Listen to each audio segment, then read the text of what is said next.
అరుణాచల క్షేత్ర వైభవంలో గొప్పతనం ఏమిటంటే దాని ఉత్తర గోపురాన్ని కట్టించేటువంటిది ఒక ఆడావిడ. ఆ స్త్రీమూర్తి పేరు అమ్మణ్ణి అమ్మన్. ఆవిడ చాలా చిత్రమైన వ్యక్తి.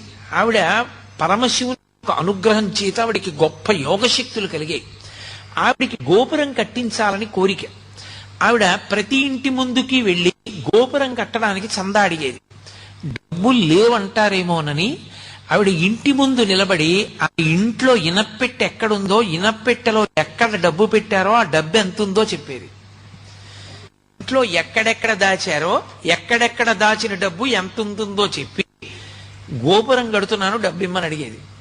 హడిలిపోయి పట్టుకెళ్ళి డబ్బు ఉండేవారు. ఆవిడ తన యోగశక్తి చేత ఇళ్ల ముందు నిలబడి ఇంటి లోపల ఉన్న పెట్లలో డబ్బు ఎంతుందో చెప్పి వసూలు చేసిన డబ్బు